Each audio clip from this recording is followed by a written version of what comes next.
지워진 우리들의 날. 이호성 지음. 모든 스토리 출판사.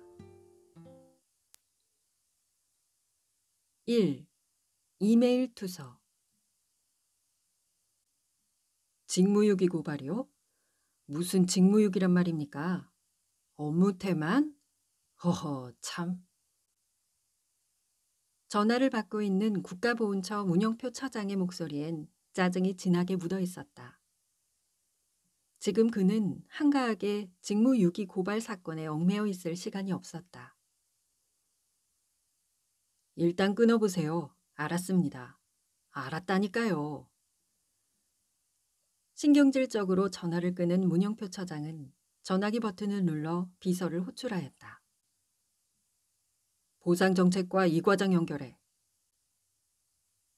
연결이 되는 순간에도 그의 손에는 이번 선거부터 적용되는 비례대표 출마자를 대상으로 하는 공직 후보자 역량 강화 시험 자료가 들려 있었다. 이 과장님 연결됐습니다. 문 처장이 험악한 얼굴로 수화기를 들며 소리 질렀다. 뭐 하는 거야 지금? 내가 시방 직무유기 고발 전화나 받아야겠어? 수화기 너머로 이 과장의 연신 손바닥 비비는 소리가 들렸지만 문 처장은 성이 차지 않았다. 다시 한번 무어라 소리 지르려던 차에 또 다른 전화기에서 소리가 들렸다. 처장님, 국민공화당 이재율 의원님 2번입니다. 문 처장의 얼굴이 순간 긴장으로 굳어졌다. 일단 끊어.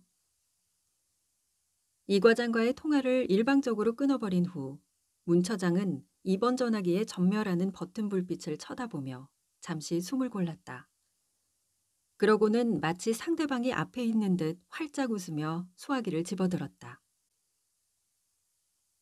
아이고, 이 선배님 안녕하셨습니까? 네, 아이고, 어련하시겠습니까? 예, 준비하고 있습니다. 걱정 붙들어 매십시오. 예. 그럼 의원님 출판 기념회 때 뵙겠습니다. 감사합니다. 충성. 수화기를 들고 경례까지 마친 문 처장이 수화기를 내려놓으며 다시 깊은 한숨을 몰아쉬었다. 그 사이 노크 소리와 함께 최준태 국가보훈처 정책보좌관이 들어왔다. 아니 자네 뭐하다가 시방 나타나는겨? 문 처장이 눈을 부릅뜨며 최 보좌관을 질책해보지만 최 보좌관은 넥타이가 풀린 채 거의 목에 걸쳐있는 수준이었고 얼굴도 밤을 새워서인지 푸석푸석해 한눈에 봐도 흐트러진 모습이다. 죄송합니다. 민주화운동 기념식장 프로그램에 문제가 좀 생겨서요. 누가 자네더러 그런 거 챙기라 그랬어? 죄송합니다. 그보다 제가 드린 역량 강화 시험 요약본은 좀 보셨습니까? 보긴 봤는데 이거 비례대표 하면서 이런 것까지 해야 해? 이 나이에? 국민공화당 공청 신청의 필수 사안입니다, 처장님. 요즘 문영표 처장의 한숨 쉬는 횟수가 너무 많이 늘었다. 쉼 없이 달려온 그의 인생 역정이었다. 문영표 처장의 집안은 독립유공자 집안이다. 그의 할아버지가 바로 그 유명한 문지섭 장군. 의열단부터 상해 임시정부까지 김원범 장군의 오른팔, 얼굴 없는 암살자로 혁혁한 전공을 올린 독립운동 영웅이다. 그래서 문영표 처장은 어릴 때부터 가문의 이름에 누가 되지 않도록 최선을 다해 노력해왔다. 육사를 우수한 성적으로 졸업해 일선 대대장까지 승승장구했지만 훈련 중 낙상사고로 부상을 입어 제대를 할 수밖에 없었다. 이후 집안의 후광으로 건설교통부에 특채되어 공무원 생활을 하다가 독립기념관 관장을 거쳐 보훈처장까지 쉼없이 달려온 그였다. 이제 그의 나이 58세. 마지막 목표인 비례대표 국회의원을 목전에 두고 있다. 서둘러. 오늘 최고위원회에서 공천관리위원 인선안 상정된다면서? 명단 떴나 한번 보자. 최 보좌관이 손에 든 태블릿 PC로 화면을 조작해 자료를 찾는다. 차장님, 명단 떴습니다. 그래? 누구야? 그 뭐시냐, 박시연이 있어? 최 보좌관은 대답 대신 문 처장을 쳐다보다 살짝 고개를 끄덕였다.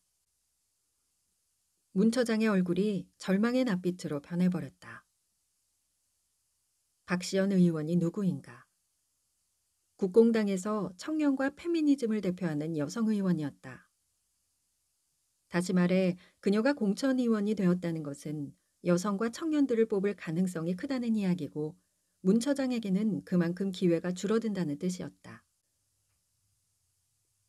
아주 최악이구만 최악이야.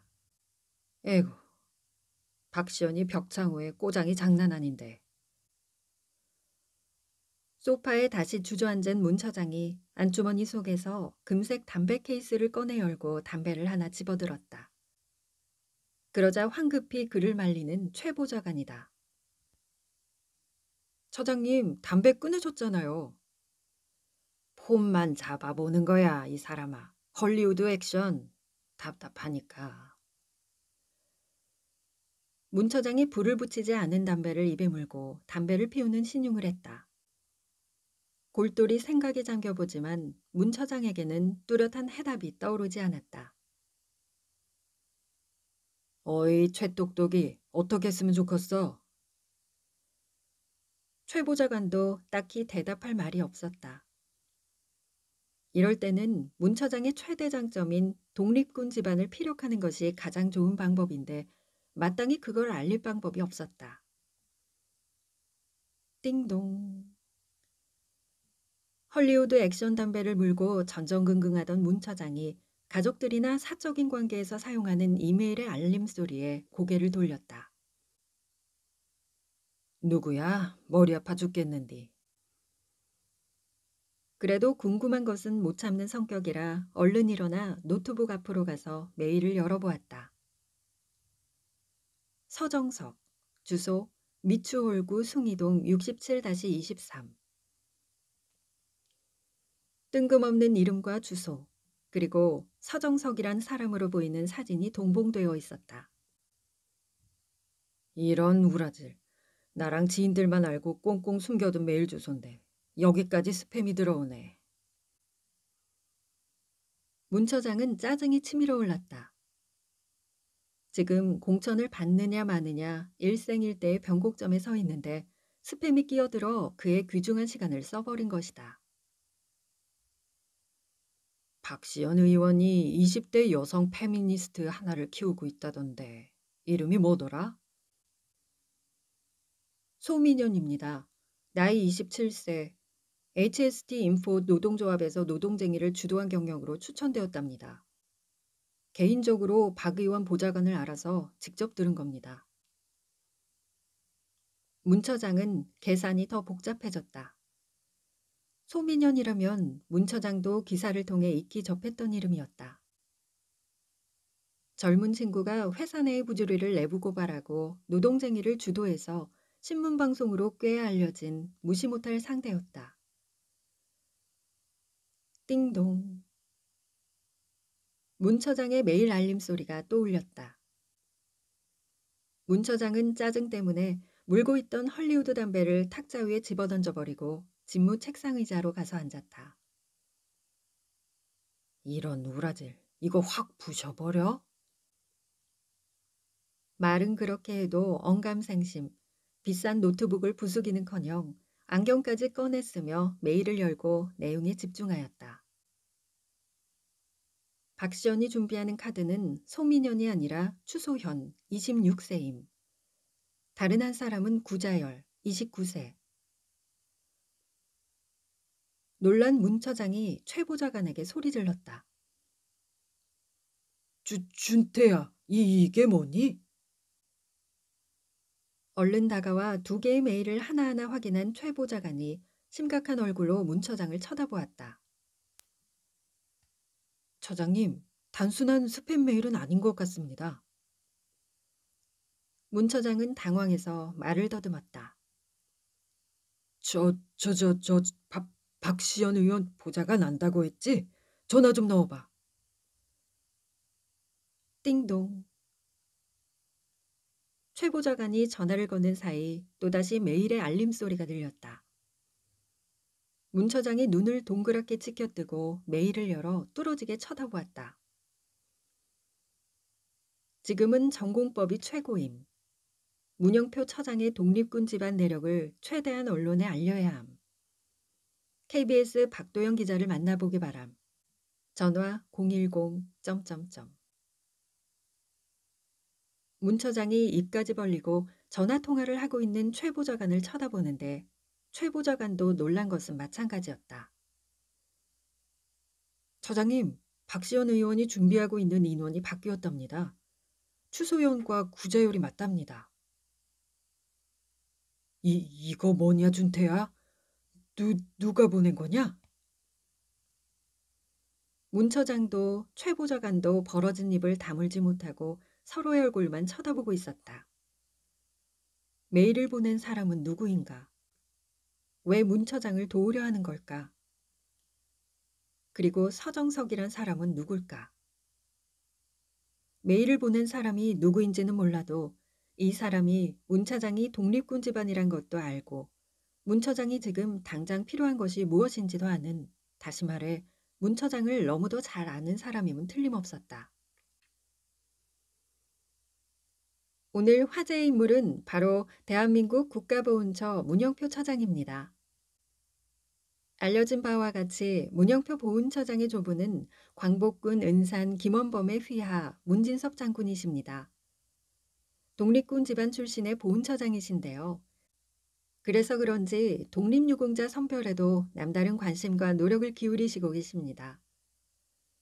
이주의 화제 인물 문영표 보훈처장님을 만나 뵙겠습니다. 문 처장과 최 보좌관이 처장실의 벽걸이 TV를 통해 나오는 뉴스 꼭지를 긴장된 얼굴로 쳐다보고 있다. 화면에서는 이제 막 문 처장의 인터뷰가 흘러나왔다. 처장님, 2주의 화제 인물로 선정되셨는데요. 일단 소감을 여쭤보겠습니다. 다소 긴장된 모습의 문 처장 자신의 모습이 TV에 나타나자 문 처장은 입안이 바짝 말라 생수병을 병채에 벌컥벌컥 들이부었다. 최 보좌관, 어때? 저거 체크무늬 괜히 입은 거 아니여? 최 보좌관은 다음에 이어서 바로 나오는 TV 속 문 처장의 말에 집중하기 위해 상체를 앞으로 내밀며 TV를 주시했다. 우선 저는 제가 해야 할 일을 하고 있을 뿐인데 이런 인터뷰까지 하게 되어서 너무 송구스럽고 죄송스러운 마음입니다. 본인 멘트가 마음에 들었는지 문 처장은 입맛을 다시며 양손가락을 깍지 껴서 소리를 내어본다. 열심히 인터뷰는 했는데 문제는 편집이다. 그러니 긴장의 끈을 놓을 수 없다. 그래도 처장님께서 직접 발로 뛰시면서 민원인 한 분 한 분 사연을 듣고 자료를 조사하고 판정을 조력하시는 게 쉬운 일처럼 보이지는 않습니다. 사안이 중대하기 때문입니다. 독립유공자들의 후손을 돕고 또 유공자인지 판정을 하고 그러한 것들은 나라를 위해 희생하신 유족과 후손들에게는 너무나 중요한 일입니다. 그런 일을 하는데 일선 담당자고 보훈처장이고 거기에 직책이 뭐 그리 중요하겠습니까? 문 처장은 자신의 인터뷰가 마음에 들었다. 깔끔했다. 무엇보다도 아나운서의 첫 멘트부터 자신의 할아버지 문진섭 장군의 이력이 소개된 것이 너무도 만족스러웠다. 안 하던 걸 하려니까 좀 쑥스럽더만. 비껴가도 서울만 가면 됩니다, 처장님. 그렇지? 문 처장이 만족스러운 미소를 지을 즈음 문 처장의 핸드폰이 요란하게 울려대기 시작하였다. 이제 시작이구먼. 문 처장은 그전보다는 여유로운 표정으로 가볍게 목에 맨 넥타이를 살짝 비틀어 풀어 제낀 후 핸드폰 통화 버튼을 휘저었다. 아이고, 이 선배님. 아, 네. TV 보셨다고요? 네, 무슨 말씀을요. 다 선배님 덕분입니다. 네? 안심해도 된다고요? 아닙니다. 선배님, 아직 공천받은 것도 아닌데. 네, 네. 하하하. 예, 저는 선배님만 믿습니다. 감사합니다. 충성! 안심해도 된다는 이 의원의 말에 문 처장은 한숨을 내쉬며 긴장의 끈이 스르르 풀렸다. 이 의원은 문 처장의 육사 선배다. 문 처장이 대대장으로 있었을 때 사단장으로 모셨던 사람이었다. 곁에서 수년을 지켜본 이 의원은 허튼 소리를 할 사람은 아니다. 비례대표 번호가 문제일 뿐이지 이제 공천은 된 거나 다름이 없었다. 지난 수년간 공들여온 일이었다. 국공당을 선택하였다는 비난을 감수하면서까지 염원했던 일이다. 이제 결정된 것이나 진배 없다고 생각하니 무슨 유행가 가사처럼 허탈해지는 것은 누구나 피할 수 없는 감정인 것 같았다. 공천이 거의 확정되었다고 생각하니 문 처장은 새삼 투서 이메일이 고맙게 느껴졌다. 연락하라던 KBS 기자는 이미 누군가로부터 언지를 받은 것인지 스토리보드와 동선까지 준비해 놓고 있었다. 이후 일사천리로 촬영되고 방영되었다. 문 처장은 투서 이메일을 보낸 사람이 궁금했고 또 고마웠다. 띵동. 마침 궁금하던 차에 메일 알림 소리가 들려서 문 처장은 미소를 지으며 메일을 클릭했다. 공천에서 배제된 국공당 당원 김원술이 경쟁했던 조욱현을 공천 비리 혐의로 고소했음. 수사가 시작될 것임. 조욱현의 재단 사무실 임대차 계약을 조속한 시일 내에 수정 바람. 문 처장의 호흡이 가파르게 흔들렸다. 이메일을 보낸 사람은 자신에 대해 너무도 상세히 알고 있었다. 위에서 언급한 조욱현이란 사람은 문 처장 내자의 육촌 동생이었는데 독거노인과 노숙자를 돕는 복지재단을 운영하면서 사무실이 필요하다길래 문 처장 소유 4층 건물에 10평짜리 조그마한 사무실을 무상으로 임대해 주었었다. 투고 이메일은 무상 임대가 조욱현이 출마를 하면서 그에 대한 청탁으로 오해받을 수 있으니 정리를 미리 해두란 조언이었다. 우선 이 일부터 처리하셔야겠습니다, 처장님.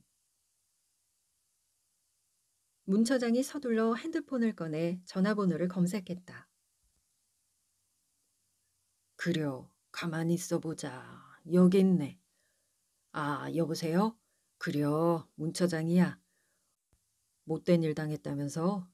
그려, 그래서 하는 말인데 우리 건물 사무실 임대 말이야. 그것도 걸리지 않을까? 응, 그래, 그래. 그럼 돌다리도 두들기고 건너세. 그려, 계약서 서류 보낼 테니 사인하고 정리하자고. 그려, 들어가. 전화를 끊은 문 처장이 한숨부터 쉬었다. 자칫하다간 자신의 공천에도 누가 될 수 있는 일이었다고 생각하니 모골이 송연해지면서 새삼 투고 이메일이 고맙게 느껴졌다.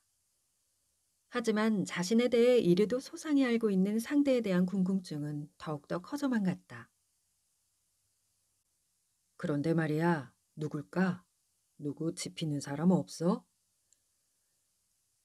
저도 여러모로 추측을 해봤습니다만 도무지 떠오르는 사람이 없습니다. 고맙다는 말을 해야겠지, 최 보좌관? 최 보좌관이 아무 말 없이 문 처장의 노트북을 열었다. 그러니까 말이야, 도시당체 짐작가는 사람이 없어. 어쨌든 고맙다고 하고 왜 날 돕는 건지 단도직입적으로다가 한 물어봐. 딸각딸각 최 보좌관의 빠른 타이핑 소리가 들리곤 10초도 안 된 것 같은데 알림 소리가 다시 울렸다. 시간으로 봐선 기존의 문구를 복사하고 붙인 것이 분명했다. 서정석, 주소 인천시 미추홀구 숭이동 67-23. 처음 보냈던 메일 그대로였다. 도대체 누굴까? 서정석이란 사람은 누구이며 메일을 보낸 사람은 누구길래 문 처장을 돕고 지속해서 서정석이란 이름과 사진을 보내오는 걸까? 사실 문 처장이 그냥 무시해도 별 상관없는 일이었다.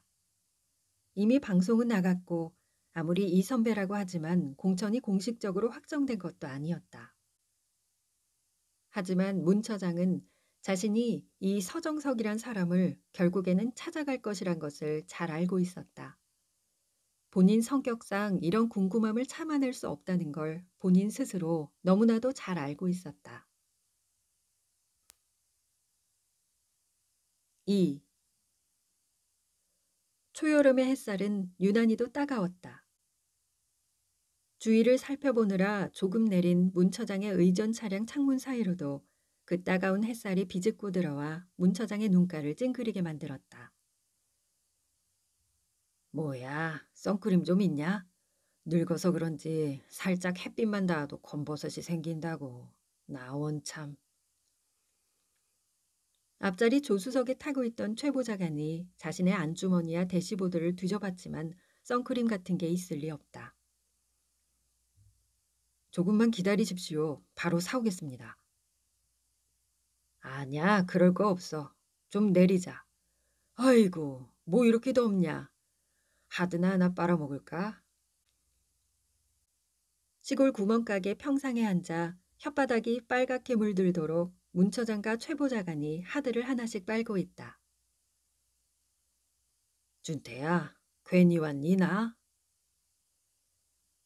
최 보좌관은 대답할 수가 없었다.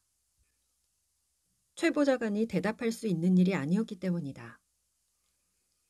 문 처장은 자신에 대한 보도가 나간 후 서정석이란 사람이 목에 가시처럼 걸려 있었다. 일종의 호기심과도 같은 것이었지만 단순히 서정석에 대한 호기심뿐만 아니라 이메일을 보낸 사람에 대한 궁금증도 같이 섞여 있었다. 지금이라도 돌아갈까?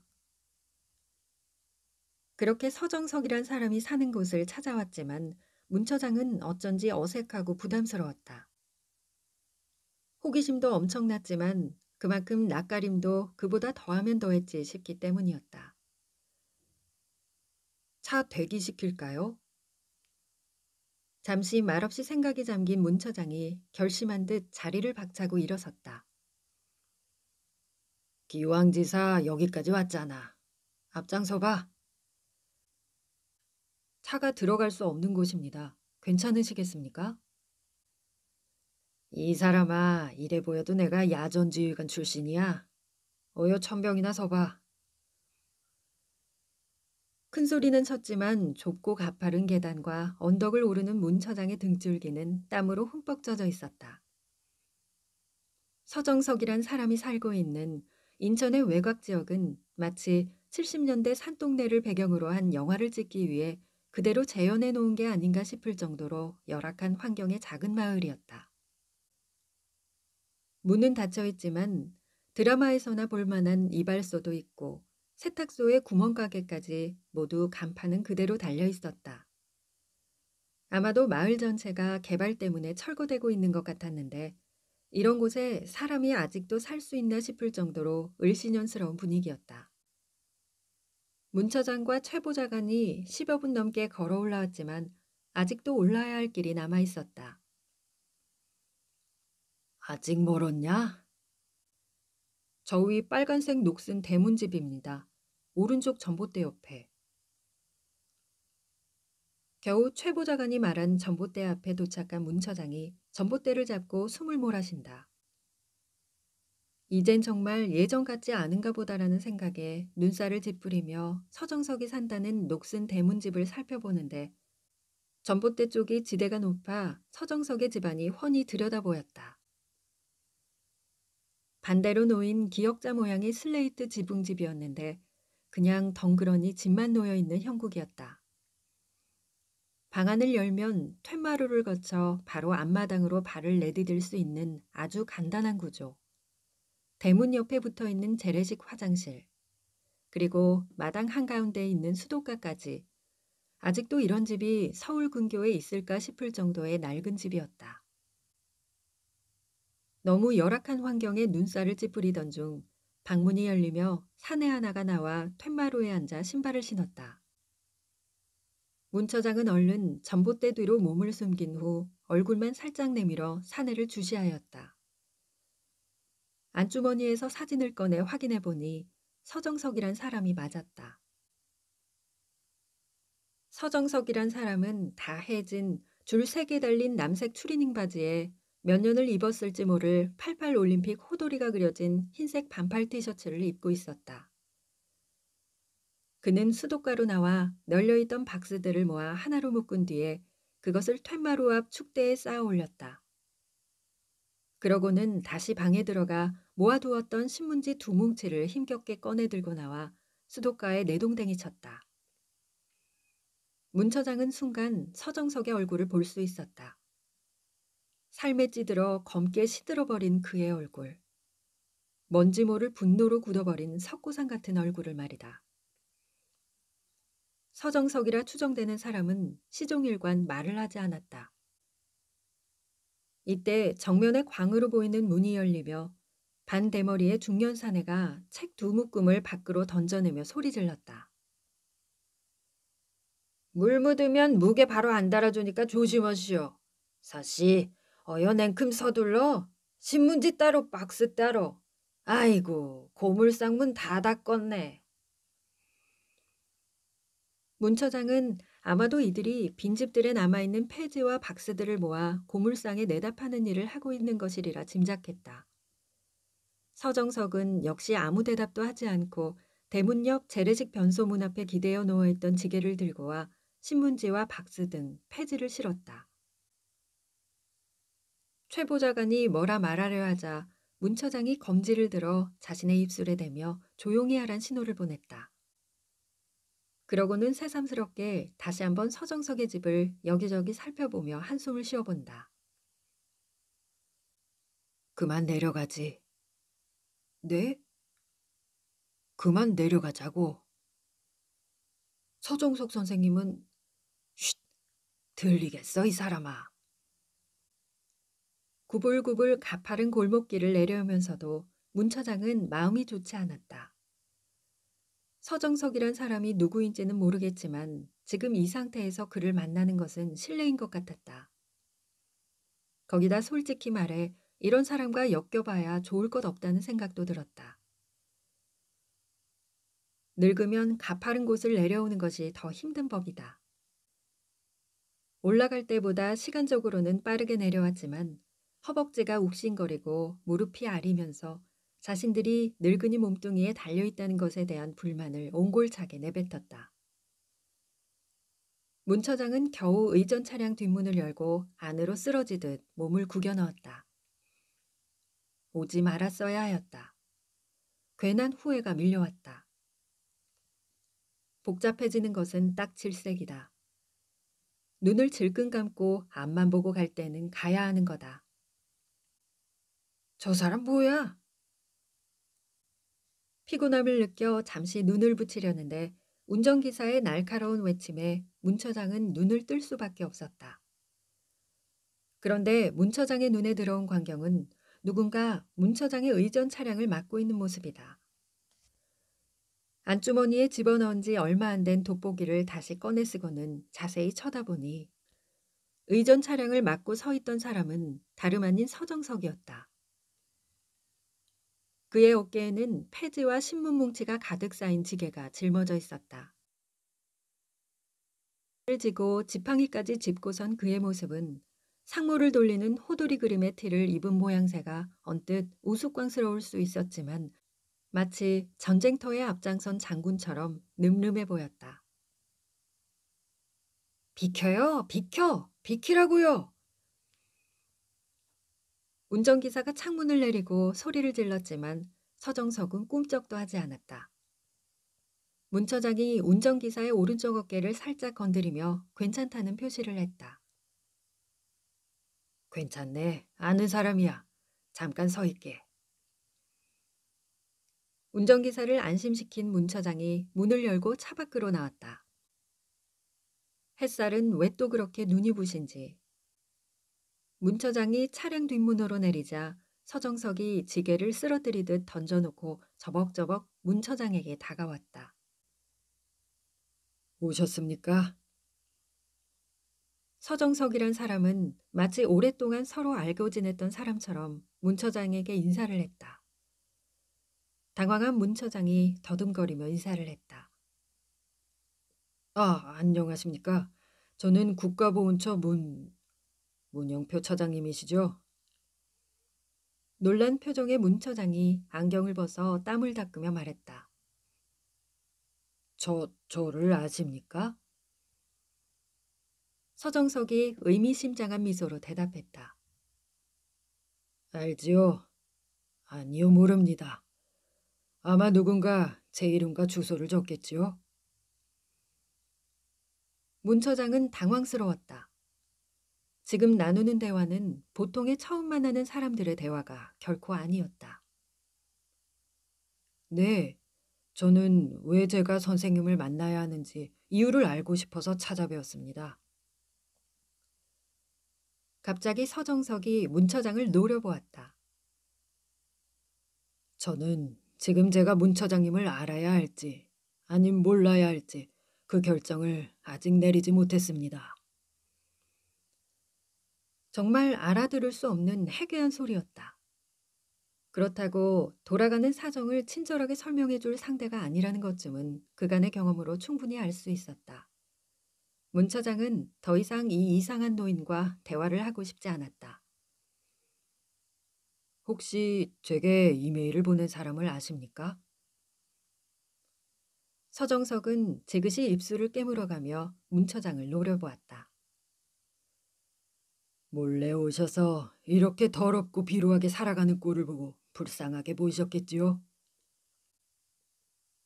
문 처장은 이 사내가 왜 이렇게 자신에게 화를 내고 무례하게 구는지 알 수도 없었을 뿐더러 문 처장 본인도 화가 나 더 이상 참을 수가 없었다.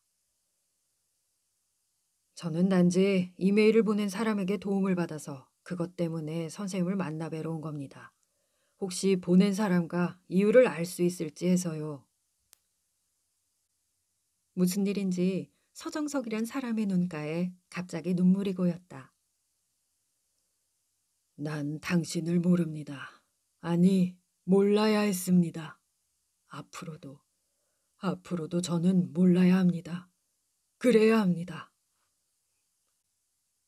문 처장은 알아들을 수 없는 이야기를 하고 있는 상대의 정신 상태가 온전치 않다고 생각했다. 무슨 말씀을 하시는지 잘 모르겠지만 대답해 주실 의향이 없으신 걸로 알고 이만 돌아가겠습니다. 서정석은 그러거나 말거나 자신의 할 말만 내뱉었다. 이렇게 사는 건 내 책임입니다. 하지만 그렇다고 당신에게 동정해도 된다고 허락하진 않겠습니다. 문 처장이 고개를 절레절레 흔들고는 돌아서 자신의 차로 걸어갔다. 그런 문 처장의 뒤통수에 대고 서정석은 다시 소리 질렀다.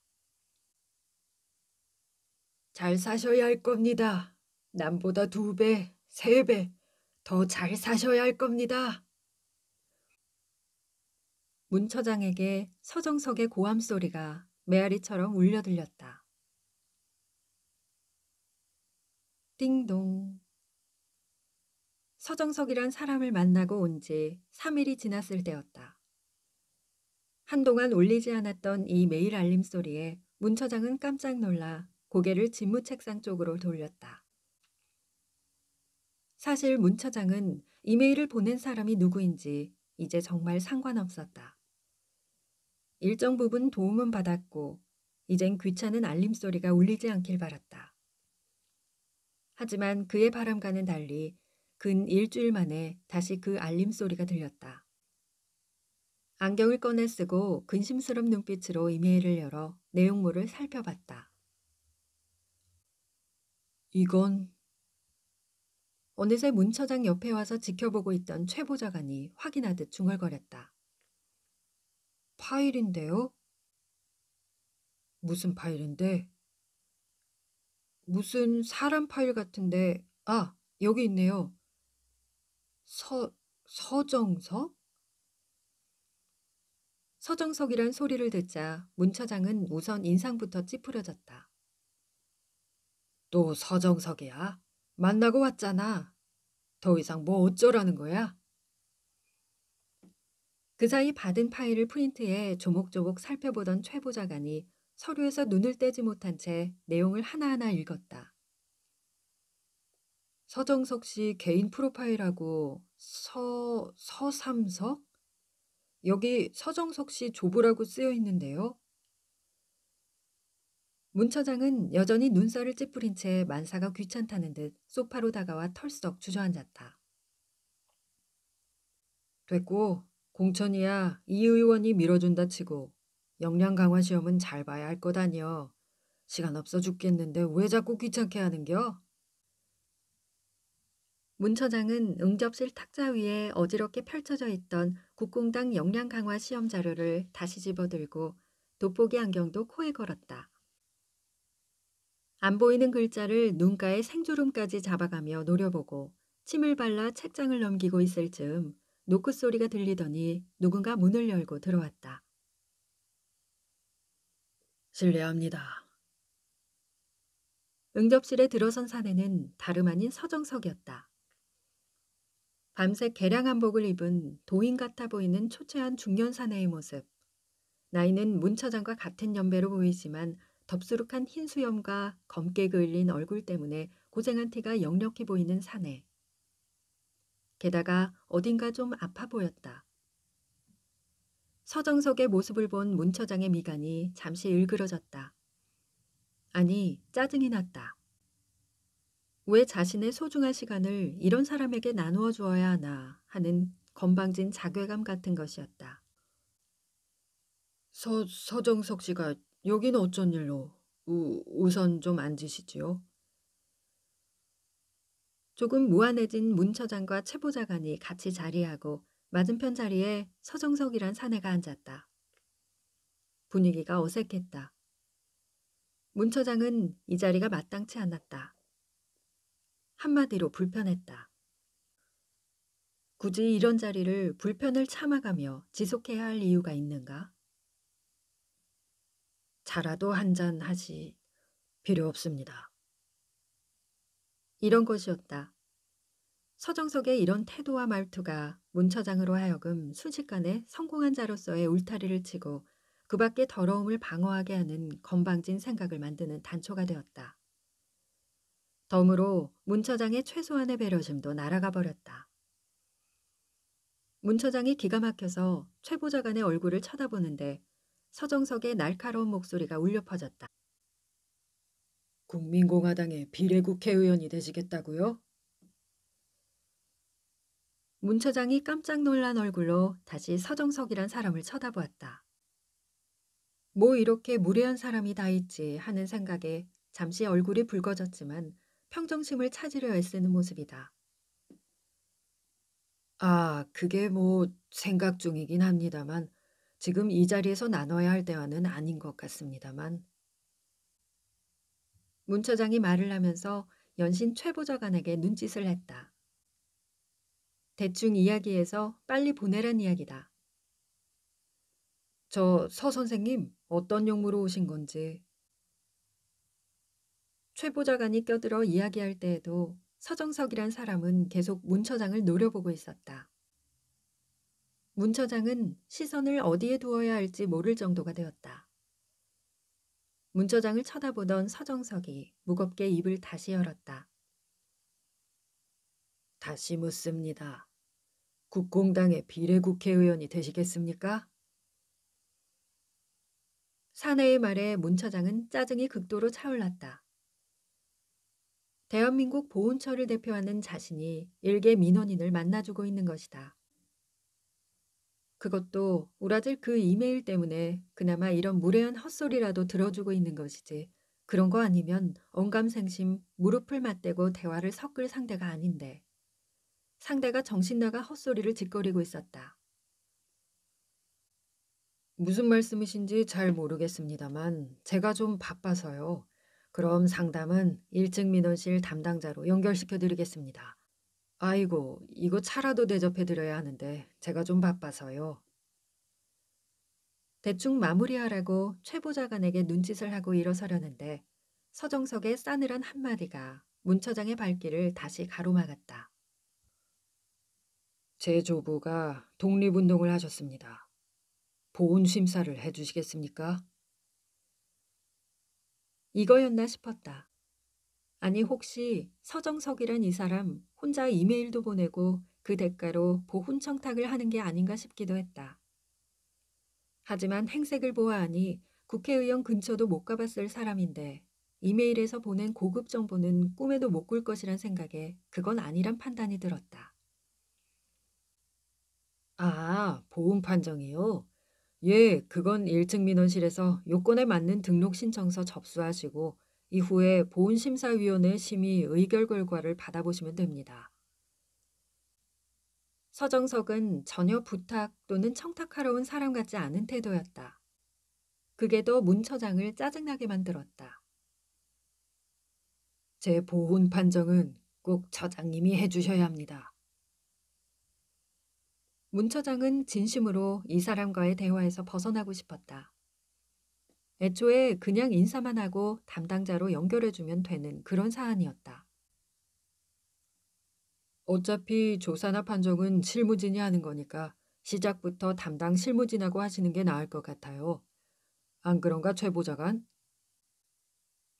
문 처장이 윙크까지 해가며 최 보좌관에게 어떻게든 내보내란 사인을 보냈다. 서 선생님, 제가 안내해드리겠습니다. 제가 담당자에게 신경 써서 꼼꼼히 처리하라고 일러두겠습니다. 살펴가십시오. 문 처장과 최 보좌관은 등 떠밀듯 서정석을 내보내려 했지만 서정석은 굴하지 않고 끝까지 그의 말을 이어나갔다. 제 조부님의 성함은 삼자, 석자입니다. 자료는 아마 미리 받아보신 걸로 압니다. 이 판정은 처장님이 꼭 해주셨으면 합니다. 다시 말씀드립니다만 담당자더러 성심성의껏 일처리를 하라고 지시해 놓겠습니다. 걱정 마시고 맡겨주세요. 서정석은 마치 죽기 바로 전에 자신의 유서를 낭독하는 것 같은 느낌으로 피를 토하듯 말했다. 나는 비루한 인간이고 이리 살다 비참하게 죽을 겁니다. 하지만 내게 딸이 하나 있습니다. 그 아이가 나처럼 산다는 건 그건 도저히 참을 수 없다는 겁니다. 의외의 대답이었다. 딸이 있다고? 그 딸 때문에 지금이라도 신청을 한다는 의미라고? 이해가 가는 대답이었다. 자신은 어찌 되어도 상관없지만 사랑하는 딸이 고통스러운 생활고를 겪는 것은 보지 못하겠으니 자격 판정을 받아 국가지원금이라도 받게 해주겠다는 것 아닌가. 따님이 있습니까? 자신도 모르게 질문을 해놓고 문 처장은 이내 후회를 했다. 바로 끝낼 수 있었던 기회였는데 또 길어질까. 그게 짜증이 났다. 서삼석은 대답 대신 엉뚱한 말을 했다. 금태도. 문 처장이 한 번에 알아듣지 못해 재차 물었다. 네? 금태도입니다. 저의 조부는 금태도에서 태어나셨습니다. 거기서부터 시작하십시오. 그럼 저는 이만 가보겠습니다. 그러고는 서정석은 핸드폰과 낡은 지갑 등을 챙겨 주머니에 넣으며 일어섰다. 자기 말만 하고 바로 등 돌아 나가버리는 서정석의 뒷모습을 문 처장은 기가 막히다는 듯 쳐다보고 있었다. 금태도. 보훈 처장실 소파에 파묻히듯 기대어 앉아있던 문 처장이 혼잣말처럼 뇌까린 말이었다. 금태도. 어제 서정석의 입에서 금태도란 말이 나왔을 때 문 처장은 서정석과의 인연이 악연이 아닐까 하는 불길한 생각이 들었다. 금태도는 문 처장의 집안에서는 입 밖으로 내서는 안 되는 말이었다. 사실 문 처장의 집안은 금태도 출신이다. 조상들이 금태도에 뿌리를 내리고 수백 년을 살아오다가 광복을 맞으면서 쫓겨나듯 금태도를 빠져나왔다. 금태도 소작쟁이 때문이었다. 1923년 당시 조선은 일제의 삼미증식 계획으로 식량 기지화가 진행되어서 수많은 미국이 수탈되고 조선 백성들은 배고픔이란 처절한 고통에 시달리고 있었다. 게다가 조선 총독부의 점입가 정책으로 손해를 본 지주들은 소작료를 올려 그 손실을 만회하려 했으니 백성들의 고초는 이루 말할 수 없었다. 그 당시 금태도의 최대 지주가 바로 문성철옹, 문영표 보훈처장의 증조부였다. 그는 조선 총독부 중추원 부의장까지 지낸 악질 친일파였다. 문성철은 일제에 충성한 대가로 돈을 모아 금태도, 추금도 등의 수많은 땅을 소유하며 이 지역 최대 지주가 되었다. 문 처장의 증조부 문성철이 소작료를 8알까지 올려버리자 금태도 소작농들의 분노가 불길처럼 타올랐다. 금태도의 소작농들은 소작료 납부를 거부하고 금태도민 궐기대회를 열고 격렬한 저항을 시작했다. 그들은 저항의 범위를 본토로 넓히고 전조선 노동대회의 대표를 파견해 금태도의 실상을 호소하고 또 한편으로는 악질지주 문성철 가문의 송덕비를 박살냈다. 들불처럼 일어났던 금태도 소작쟁이 농민 항쟁으로 결국 일본 경찰은 문 처장의 증조부 문성철에게 협상을 강요했고 문성철은 소작료를 4알로 낮추며 사실상 백기투항의 사태를 수습하였다. 그것은 문영표 처장 가문의 수치스러운 과거였다. 증조부 문성철의 아들, 즉 문 처장의 할아버지가 그나마 아버지 문성철의 친일에 반대해 독립군에 투신하고 공을 세움으로써 집안의 명예를 지켜냈지만 증조부 문성철의 만행은 문 처장 가문에 씻을 수 없는 오욕으로 남아있었다. 그래서 문 처장 가문의 사람들은 그 누구도 금태도의 일을 입에 올리지 않았다. 그런데 그 금기시되어 있던 금태도란 단어가 서정석의 입에서 튀어나왔던 것이다. 들어가도 되겠습니까, 처장님? 금태도에 대한 생각으로 가득 차 있던 문 처장이 최 보좌관의 목소리에 현실로 돌아와 상체를 일으키며 대답하였다. 어여와 언능한 자. 최 보좌관이 손에 든 두툼한 파일을 두 손으로 공손히 문 처장에게 건네주며 말하였다. 서정석 선생님 자료 정리한 파일입니다. 문 처장이 파일을 받아 몇 장을 넘겨보지만 빽빽하고 작은 글씨 때문에 잘 보이지 않는다. 그래서 안주머니에 돋보기를 꺼내려다 귀찮다는 생각에 탁자 위에 파일을 던져버렸다. 뭐 이렇게 많냐? 그래, 그래서 뭐 어쨌다는 거야? 서정석 선생 조부에 대한 자료는 거의 금태도의 자료들이었습니다. 문 처장이 슬쩍 최 보좌관의 눈치를 살피며 나지막이 물었다. 자네도 알지? 금태도 소작쟁이. 예, 알고 있습니다. 문성철이 누구인지도 알지? 물론 최 보좌관도 익히 알고 있었다. 그래서 문 처장 주위 사람들에게도 미리 입단속을 시켜놓기도 했던 최 보좌관이다. 예, 알고 있습니다. 삼자, 석자라고 했나? 서정석 씨 조부가? 예, 서삼석 씨 맞습니다. 그래, 그 양반이 금태도에서 어쨌다는 거요? 14세 때까지의 기록이 전부입니다.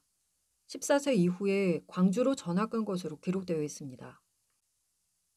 뭐야, 어린 시절 기록으로 어떻게 독립운동 흔적을 찾아? 이거 진짜 해야 되냐, 준태야? 어린 시절 기록은 비교적 자세히 나와 있습니다. 그런데 그게 말입니다, 처장님. 뭐? 나 뜸들이는 거 제일 싫어하는 거 알지? 서삼석 씨 아버지가 바로 서태수입니다. 뭐?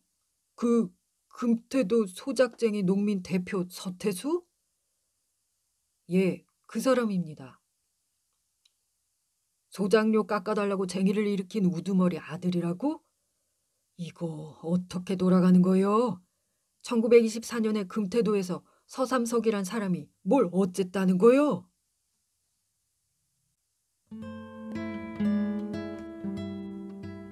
우리나라 독립운동 역사 속 친일파 이야기를 다룬 소설입니다. 저자는 아직도 끝나지 않은 우리 역사 속 울분을 공유하고 싶어서 이 소설을 썼다고 합니다. 한 맺힌 우리 역사 속 지워진 우리들의 날을 이 책을 통해 바라보는 것은 어떨까요? 들어주셔서 감사합니다. 낭만독백이었습니다.